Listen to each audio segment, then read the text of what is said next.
Hi everyone, my name is Elaine, and today I'm going to be taking some time to show you how to play and review this lovely little Kickstarter game I just received in the mail, Dim Sum Duel of the Dumpling.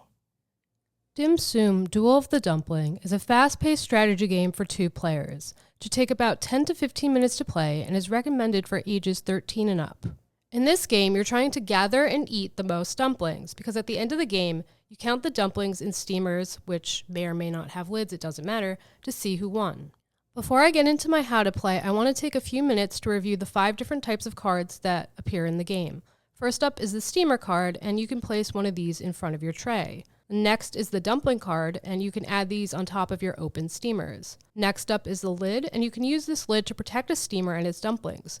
Lids cannot be reopened. Next up is the Grabby Grab card, and this forces your opponent to discard of a steamer and all of its dumplings, assuming there's not a lid on top of it to protect it. The last card up is the Burny Burny card, and this one means that you can burn one card waiting in your opponent's tray.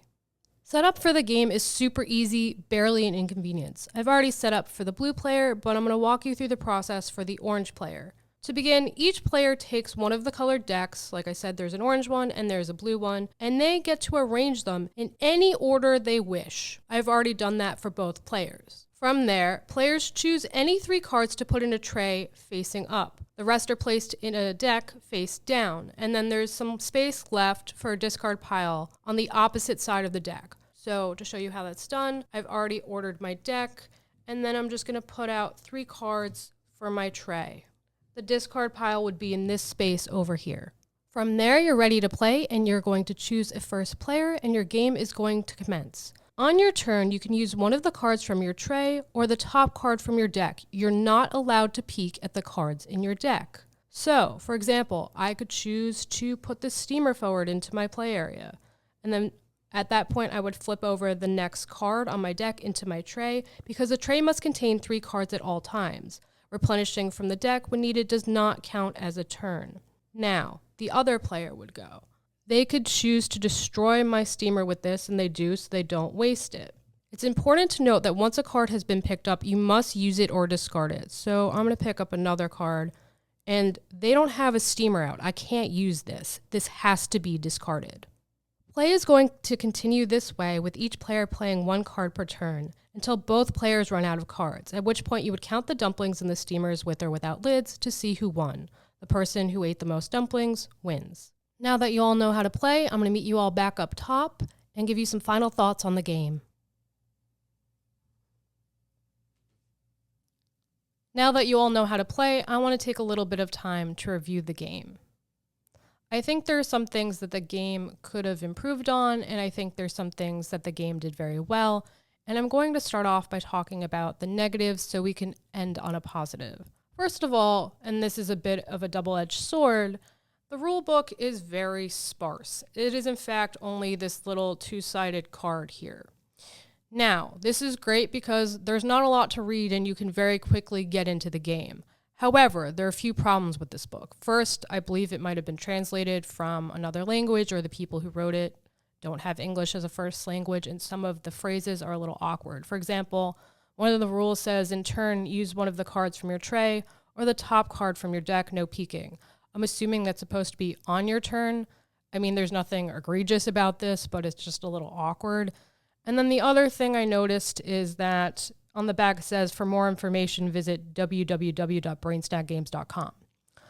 My problem with this is I feel like everything I need should be in this box. I shouldn't need to look somewhere else for more information. I should be ready to go with just this.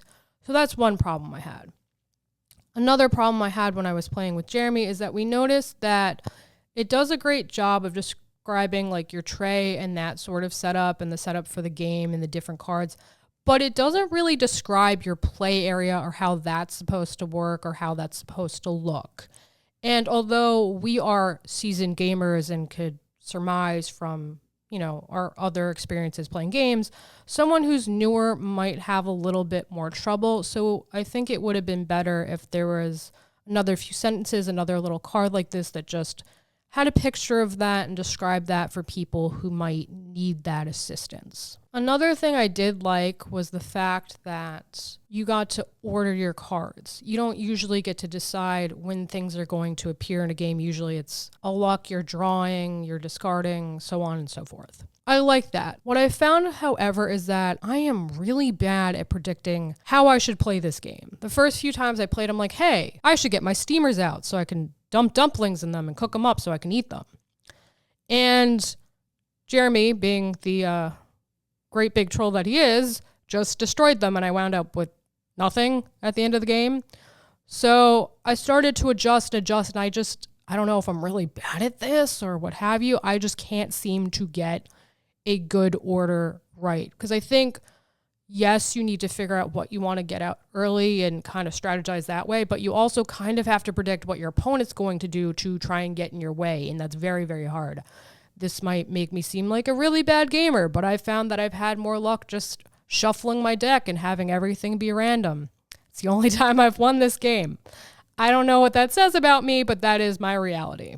Now, for what this game does well, I love that it comes in this tiny, super shelf-friendly box. I'm someone with a vast game collection. A lot of my games are very large, and I don't really know where to put them. I'm running out of space, so having something like this, very awesome. Other things I've liked about this game is that it's very family-friendly. It says that it's a suggested age range of 13 up, but I'm pretty sure a 9-year-old can figure this out. There's no reading. It's very straightforward. If you explain it to them, I'm pretty sure they can grasp it.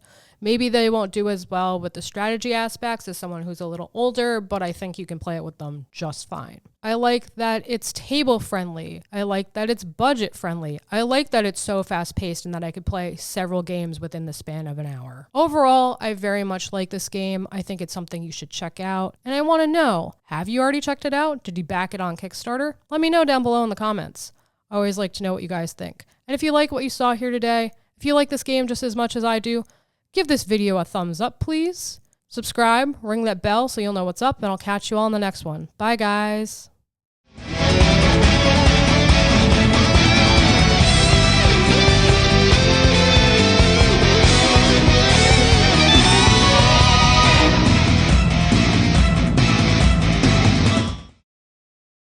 Hi, Tisha Valenza, aka Poison Ivy, and you've just been watching King's Entertainment Reviews. Don't forget to like, subscribe, and watch.